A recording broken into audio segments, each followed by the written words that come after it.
기도해야 돼요? 항상 기도하고 기도할 때 뭐 하지 말라? 낙심하지 말라. 예수님이 친히 하신 말씀이에요. 그런데 뭐를 기도의 제목을 놓고 그렇게 기도해야 되는가가 중요한 거예요. 뭐를 기도의 제목을 놓고 내가 이 세상의 것을 원하는 것을 얻기 위해서 여러분이 이렇게 기도하신다면 이것이야말로 시간 낭비입니다. 혹시 하나님 실수하실 리가 없으시지만 여러분이 그것을 얻었다고 하더라도 그것은 여러분에게 도움이 되는 게 아니에요. 하나님이 생각하실 때 이건 아니다고 하는 것은 아닌 게 제일 좋은 거예요. 사울을 자꾸 왕을 달라고 했잖아요. 왕은 하나님이시라고요. 이스라엘 백성이. 그래서 왕이 없는 게 좋은 거야. 인간의 왕은. 근데 백성들이 자꾸 달라고 했어요. 그래서 하나님이 허락해 주셨죠. 결국 어떻게 됐습니까? 사울이 왕이 됐을 때 이스라엘 백성들이 얼마나 공경에 처했는지 모릅니다. 서로 하나님이 하도 졸라대서 허락해 줬다고 할지라도 그것은 여러분에게 유익이 안 됩니다. 그러니까 여러분의 생각을 내려놓으시기를 바랍니다. 기도하실 때 이 기도의 제목이 정말 하나님이 기뻐하시는 기도인가 아닌가는 여러분이 오늘 다윗이 밤에 하나님이 찾아오셔서 나를 감찰하신다고 그러시는데 여러분이 기도하시면 이 기도가 정말 하나님이 기뻐하시는 기도인가 아닌가는 하나님이 아세요. 아멘? 여러분이 아십니다. 그런데 비슷비슷한 경우가 또 있어요. 하나님 기뻐하실 것 같은지 아닌지 왔다 갔다 하는 기도가 있습니다. 그럴 때는 걱정하지 마시고 계속 기도하시길 바랍니다. 저는 그렇게 합니다. 확실해야 돼요. 기도할 때. 하나님이 기뻐하시는 기도냐 아니냐 확실하지 않으면 어떻게 하라고요? 기도하세요. 그러면 기도하실 때 알려주십니다. 왜요? 하나님의 자녀가 쓸데없이 시간을 소비하면서 그걸 가지고 부르짖는데 왜 하나님이 안 가르쳐 주시겠어요? 그러니까 여러분 그럴 때도 안심하고 기도하세요. 그러나 여러분이 기도하실 때 이건 하나님이 워낙 기뻐하신 기도가 아니야 라고 생각하신다면 빨리 접으시기를 기도합니다. 떼쓰셔도 소용이 없어요. 떼쓰셔서 여러분에게 허락을 해주신다고 하더라도 미운 옷 떡 하나 준다고 좋을 거 없습니다. 결국에 가서 절대로 좋을 거 없습니다. 성경에 기록된 사실들이 말하고 있어요. 그래서 우리가 늘 기도하는 것입니다. 아멘? 왜 기도한다고요? 왜 늘 기도해야 된다고요? 기도는 내가 원하는 것을 얻기 위해서가 아니고 기도를 계속해야 되는 목적은 기도를 통해서 하나님께서 나를 향한 뜻을 알게 되는 거예요. 그리고 기도를 통해서 내가 믿음이 견고해지는 것입니다. 할렐루야. 기도하는 사람은요, 역기를 계속 들면은 처음에 2개 들은 사람이 그 다음에 3개 들고 10개 들은 것처럼 기도를 계속하는 사람은 기도에 힘이 생깁니다. 기도의 힘이라는 것은 무엇이냐? 하나님과 늘 가까이 있을 수 있는 힘이 생기는 거예요. 할렐루야. 어려울 때, 고난당할 때 나는 못하겠어 하라고 주저앉지 않는 거예요. 그런 힘이 생기는 거예요. 그래서 기도가 필요한 것입니다. 제가 어제도 말씀드렸습니다만 어떤 분이 저희 찾아와가지고 목사님 질문이 있습니다. 무슨 질문입니까? 하나님은 우리의 중심을 아시죠? 네, 알죠. 우리 기도를 들으시죠? 기도를 들으시죠. 근데 왜 우리 기도를 계속해야 되죠? 예를 들어서 내가 오늘 새벽기도 한번 나왔습니다. 기도 제목이 있어요. 간절한 기도 제목이 새벽기도 때 주님 A라는 기도 제목을 하나님께 올렸어요. 하나님 이 기도 제목 정말 하나님 기뻐하시는 기도 제목 하나님 이걸 꼭 응답해 주세요. 기도했습니다. 기도했죠. 그럼 하나님 들으셨어요? 안 들으셨어요? 들으셨죠? 그러면 그 다음날 새벽기도 나와서 동일한 기도 제목 할 필요가 있습니까? 없습니까? 네? 없잖아요. 하나님 들으셨잖아요. 그리고 하나님이 원하시는 기도 제목이니까 그냥 기도 한 번만 하면 됐지 왜 계속 기도하냐 이거예요. 왜 계속 기도하냐.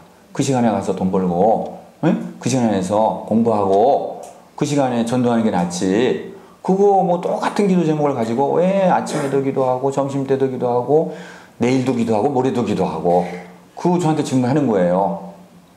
답이 여기 있습니다. 여러분 기도는 내가 한 기도의 응답만을 여러분 생각하지 마세요. 기도의 정말 중요한 부분은 무엇이냐? 기도를 계속해 나갈 수 있는 내 믿음을 견고하게 해주는 데 힘이 있습니다.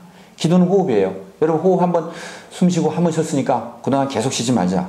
꼭 참고 계속 있습니까? 예? 그래도 살잖아요. 그죠? 하나님과의 기도가 그것입니다. 하나님이 왜 늘 기도하라, 항상 기도하라는 말씀을 왜 하시느냐? 기도를 함으로 해서 하나님 신뢰하게 되는 힘을 갖는 거예요. 할렐루야. 그래서 새벽에도 기도하는 겁니다. 그래서 계속 기도하는 것입니다. 그 중에 응답은 하나의 부분이에요. 내가 정말 하나님 기뻐하시는 기도 중 이거 응답될 줄로 믿습니다. 그 기도하는 거, 그거는 하나의 부분입니다. 기도를 계속하는 것은 하나님을 신뢰하는 힘을, 여러분이 정말 강건해지는, 주님에서 강건해지는 힘을 기르는 거예요. 그래서 기도하는 사람과 기도하지 않는 사람은 겉으로 보기는 똑같아요. 겉으로 보기는 똑같습니다. 기도하는 사람에 기도하는 사람, 겉으로 보기는 뭐 똑같잖아요. 교회 다니고, 그죠? 그러나 그 안에 중심에는 달라요. 기도하는 사람과 기도하지 않는 사람과 다릅니다. 여러분, 운동도 해보면요, 겉으로는 멀쩡해요. 살도 이렇게 많이 좀, 겉모습도 이게 있고, 이게 있는데, 한번 이렇게 운동을 해보면요, 맹탕인 사람이 있죠? 평소에 운동을 안 한 사람은요, 조금 이게 겉으로는 멀쩡한데, 조금 뛰어보면 그냥 헉헉거리고 막 식은땀이 나고 막 그러잖아요. 기도하는 사람도 마찬가지입니다. 신앙생활 하는 사람도 마찬가지예요. 기도하는 사람들은요, 좀 어려운 일이 오면 어떻게 되죠? 그냥 자빠져요. 믿음에서 떠나기가 너무나 쉬운 거예요. 그러나 기도를 계속하는 사람은 그걸 이길 수 있는 저력이 있다는 거예요. 할렐루야. 기도하는 사람이 되시길 예수님의 축복합니다. 기도해도 별로 뭐 응답도 없고요. 별로 하나 안 하나 마찬가지고요. 그냥 새벽 기도하면 하루 과정은 몽롱하고요. 안 하는 게 좋겠습니다. 이렇게 많이 생각하시는데 그거는 기도의 정말 본질이 어디를 향하고 있는가를 모르셨었을 말씀이에요. 기도하는 사람은 달라집니다. 할렐루야. 하나님의 뜻을 잘 분별하게 됩니다. 할렐루야. 그리고 하나님께 끝까지 붙을 수 있는 놀라운 능력과 힘을 가지게 됩니다. 할렐루야. 특별히 환난이 올 적에, 어려움이 닥칠 때 주님 끝까지 신뢰할 수 있는 힘을 우리 기도하는 사람, 그것을 누릴 수가 있습니다. 오늘 다윗이 그러한 기도를 원하는 거예요. 그래서 힘들고 어려워도 오늘 뭐 한다고요? 밤에 기도한다. 기도합니다. 그런데 오늘 특별히 이 어려움 가운데 있지만 오늘 8절 말씀을 다 같이 읽습니다. 시작. 나를 눈동자같이 지키시고 주의 날개 그늘 아래에 감추사. 아멘. 다윗은 어렵고 힘들지만 자신을 하나님께서 눈동자처럼 지켜주시고 하나님의 날개 밑에 환난과 고난이 찾아올 때 나를 감춰주신다고 하는 것을 오늘 고백하고 있습니다. 자기의 입을 통해서 원망하지 않는다는 거예요. 지금 다윗의 지금 오늘 기도 내용이. 그래서 오늘 아까 3절 말씀에 내가 결심하고 입으로 범죄하지 아니했다 그랬죠? 17장 17 오늘 3절에 17편 3절에 내가 결심하고 입으로 범죄하지 아니하였다. 무슨 말입니까? 내가 억울하게 하나님이 다 나를 보셨는데 내가 잘못한 게 없어요. 내가 잘못한 게 없어요. 근데 내가 억울함을 당해요. 내가 정말 억울하게 고난을 받는 거예요. 지금 다시 그런 입장이에요. 그러면 보통 사람은 어떻게 되죠? 입에서 말이 나오는 거예요. 이게 죄악입니다. 무슨 말이 나와요? 하나님 원망하는 말도 나오고요. 사람들은 원망하는 말도 나오고요. 욕이 나오고요. 저주의 소리가 막 나오는 거예요. 쭝얼쭝얼 대고요. 그죠? 이게 영어로 뭐뭐라 그러죠? 뭐뭐. 예? 궁정궁정 된다 그러죠? 궁정궁정 되는 말이 나오기 시작하는 거예요. 이거 굉장히 조심해야 되는 것입니다. 여러분 어렸을 때는 신앙이 우리가 어렸을 때는 그럴 수밖에 없어요.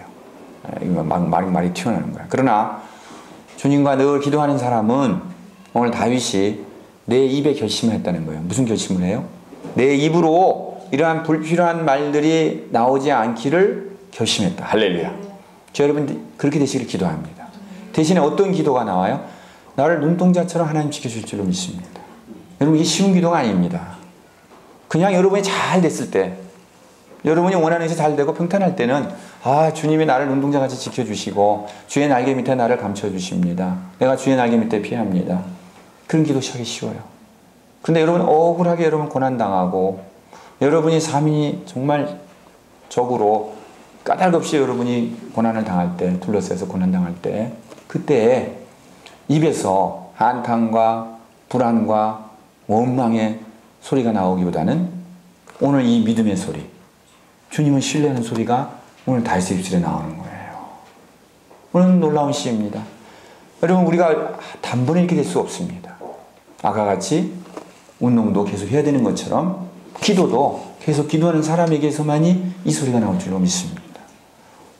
날 힘들게 하는 이 적들이 사방에 에워쌌지만, 내가 억울하게 지금 고난을 당하고 있지만 하나님 나를 눈동자처럼 지켜주시고, 하나님 날개 밑에, 당신의 날개 밑에 나를 숨겨주시고 내가 거기에 피난처로 삼습니다 라는 기도가 여러분 특별히 어렵고 고난 속에서 나오시게 되시기를 예수님을 축복합니다. 오늘 마지막 결론 부분으로 가서 14절 말씀을 우리가 다 같이 읽습니다. 14절 시작. 여호와여, 이 세상에 살아있는 동안 그들의 분깃을 받은 사람들에게서 주의 손으로 나를 구하소서. 그들은 주의 제물로 배를 채우고 자녀로 만족하고 그들의 남은 산업을 그들의 어린아이들에게 물려주는 자이니라. 아멘. 여러분, 여기서 우선 14절에 여호와 이 세상에 살아있는 동안 그랬죠? 이 성경은 킹 제임스 버전, 영어 성경 킹 제임스 버전에 보면은 세상의 사람들이다 라고 되어 있습니다. 원문에도 그렇게 되어 있고요. A man of the world 이렇게 되어 있습니다. A man of the world. 세상의 사람들이라고 되어 있습니다. 그래서 세상에 살아있는 동안이라는 뜻이 아니고 세상 사람들이라는 뜻입니다. 세상 사람들이. 세상 사람들이 그들의 분깃을 받은 사람들에게서 그랬습니다. 여러분, 세상 사람들은 분깃이라고 하는 것은 내 몫입니다. 내 몫. 지금 여기 음식을 차려놨어요. 그러면 내 몫이 있죠? 또 다른 사람의 몫이 있죠? 그 영어로 portion이라고 그러죠? 그 몫이 있는 거예요. 세상 사람들의 몫은 무엇이냐? 세상 사람들의 몫은 이 세상의 재물입니다. 이 세상의 재물. 뒤에 나와 있죠? 그들은 주의 재물로 배를 채우고 라고 했습니다. 이 세상 사람들이 가장 원하고 바라는 것은 뭐라고요? 이 세상에 보여지는 재물입니다. 보여지는 재물. 그러면 하나님의 사람이에요. 세상 사람의 분깃은 이 땅의 재물이에요. 하나님의 사람들, 하나님의 사람의 분깃은 무엇입니까? 여호와죠. 시편 73편에, 그죠?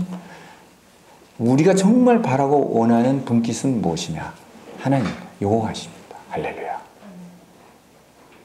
여러분, 솔직하게 여러분 앞에 내가 정말 원하고 바라는 분깃은, 몫은 무엇이냐? 그러면 뭐 현금, 부동산, 뭐 명품, 뭐 이렇게 막 있잖아요, 여러 개. 그리고 이제 이쪽 편에는 영원하신 하나님 이렇게 있어요. 어디다가 동그라미 치는 대로 지금 들어온다고 한다면 내가 정말 바라는 나의 분깃은 무엇이냐 했을 때 다윗처럼, 오늘 시편 기자처럼 내 영원한 분깃은 하나님이십니다. 이런 고백이 나올 수 있게 되시기를 예수님을 축복합니다.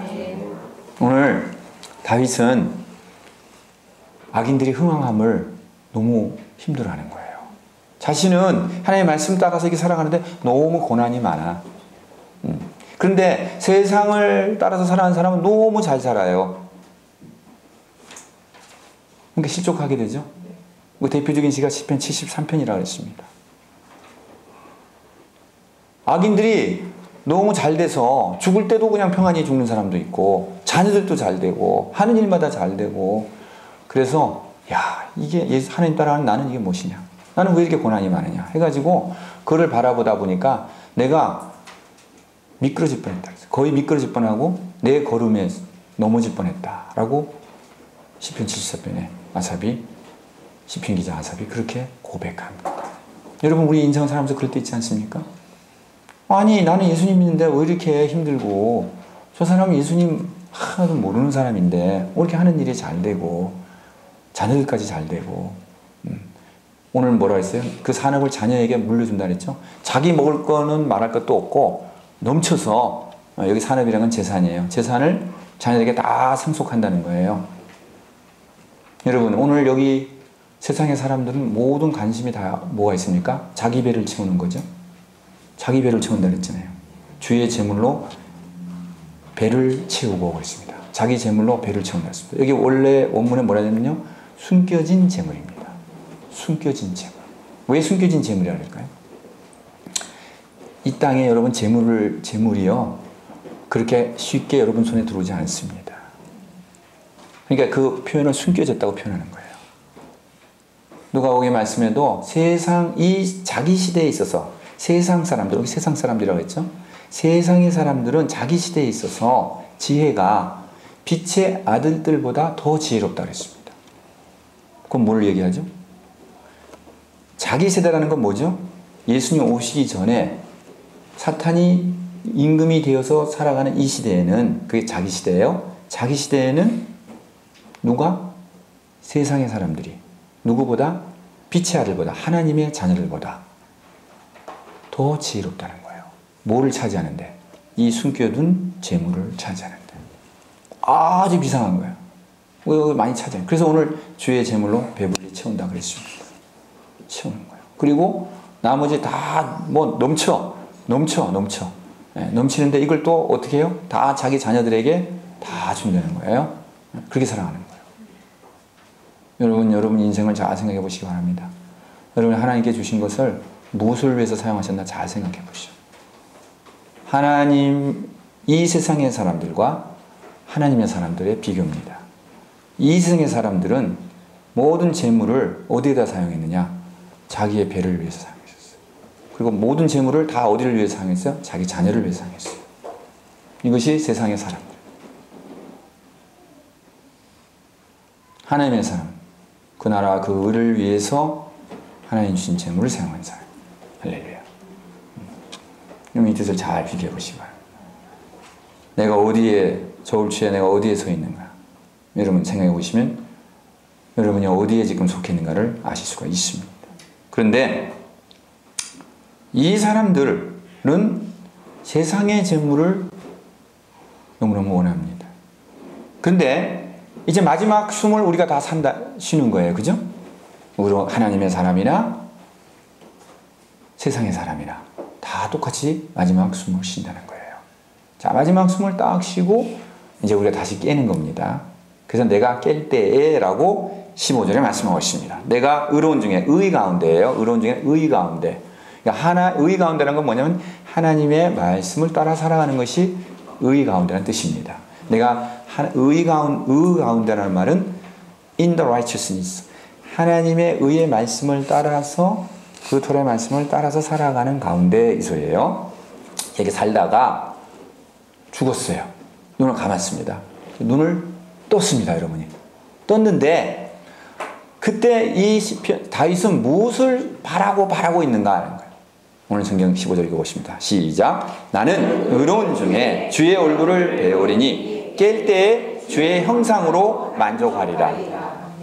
여러분, 주의 형상으로 만족하리라는 뜻이 무엇일까요? 내가 주님의 모습으로, 변화된 모습으로 주님을 만나볼 수 있게 되는 그것을 만족한다는 거예요. 그것을 인해서 기뻐한다는 것입니다.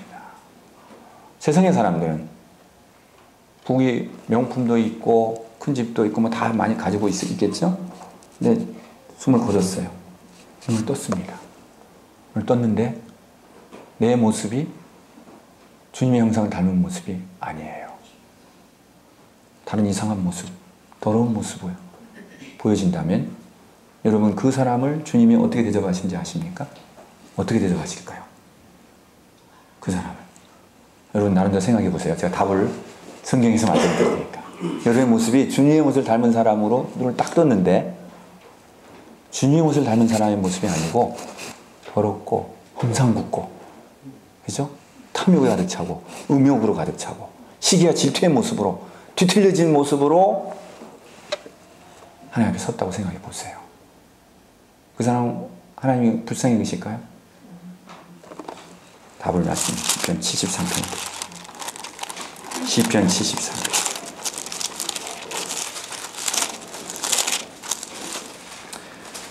시편 73편에 20절 말씀 보십시오. 시편 73편 20절 다 같이 읽습니다. 시작. 주여, 사람이 깬 후에는 꿈을 무시한 같이 주께서 깨신 후에는 그들의 형상을 멸시하시리다 그랬습니다. 여러분, 주여, 사람이 깬 후에는 꿈을 무시한다 그랬어요. 꿈속에 여러분이 막 꿈에 막 먹고 싶은 게 말이죠, 막 나옵니다. 꿈속에 여러분이 먹고 싶은 거, 여러분 평소에 먹고 싶은 게 막 나왔어요. 근데 꿈을 딱 깨니까 없어졌어요. 꿈속에 정말 원하는 것들을 많이 가졌는데 일어나 보니까 아무것도 없습니다. 여러분, 이 땅에서 여러분이 많은 것을 가지고 있고 많은 것을 누리고 있어요. 그런데 오늘 성경 뭐라고 하냐면, 여러분이 마지막 숨을 거두고 여러분이 다시 다음 세상으로 갔을 때 하나님의 사람이 아닌 사람은 어떻게 되느냐? 꿈 깬 후에 내가 가졌던 게 싹 없어져 있는 것처럼 이 세상에 가졌던 그것이 하나도 없다는 거예요. 그것이 꿈을 깬 후에 사람들이 그것을 무시하는 것처럼 그 소리입니다. 아무런 상관이 없죠, 현실하고. 상관이 없습니다. 그런데 그렇게 세상의 것을 쥐고 살아간 사람은 그 형상이 어떻게 된다고요? 주님의 형상을 닮을 리가 없어요. 뒤틀려져 있는 모습입니다. 주님하고 닮은 꼴이 아니에요. 그런 사람은 어떻게 한다고요? 하나님이 멸시한다 그랬습니다. 하나님이 멸시한다 그랬습니다. 이것이 여러분이 인생을 잘 살았나 못 살았나를 마지막 최종적으로 여러분이 검증할 수 있는 마지막이 되는 겁니다. 주님의 형상을 닮은 사람 나타나야 된다는 거예요. 다윗은 놀라운 말씀이죠. 다윗은 그것을 지금 예언하고 있는 거예요. 여러분, 구약에 부활에 대해서 두 군데 말씀하고 있어요. 정확하게. 오늘 이 편 여기까지 하면 세 군데입니다만은 정확하게 말하고 있는 데가. 그래서 이사야 26장에도 있고 다니엘서 12장에도 있습니다. 그래서 주의 사람들이 다시 일어나고 사람들의 시체가 다시 일어난다는 말이 부활에 대한 내용이 있어요. 다니엘서에도 많은 사람들이 티끌 중에서 자다가 많은 사람들이 일어난다고 했습니다. 두 가지예요. 근데 어떤 사람은 일어나서 영생을 얻는 사람도 있고 어떤 사람은 수치를 당하고 영원히 부끄러움을 당한 사람이 있다는 것입니다. 여러분, 그 소리가 그 소리예요. 깼는데 누구의 형상을 닮지 않아요? 주님의 형상을 닮지 않고 짐승의 형상을 닮는 거죠. 짐승이 누구니? 적그리스도죠? 짐승을 닮은 모습이에요. 짐승의 모습을 닮았다니까? 왜요? 이 땅에서 주님의 말씀을 따라 의의 말씀을 따라 살아가지 아니하고 짐승의 원하는 것을 따라 살았기 때문에, 짐승이 좋아하는 것을 따라 살기 때문에. 짐승이 좋아하는 게 뭡니까? 서로 분열시키고 이간질시키고 당을 만들고 사람을 무시하고 질투하고 시기하고 음란하고 행음하고 허영심에 들떠있고 남에게 험담하고 비방하고 이런 거 아니에요? 이런 것이 짐승이 좋아하는 일을 한 겁니다. 세상의 것으로 그냥 가득 찼어. 그러니까 어떻게 돼요? 여러분 속에, 여러분 겉모습은 화장품을 바르셔가지고 반짝반짝 빛나신지 모르지만 여러분의 속에 들어가 있는 진실한 형상은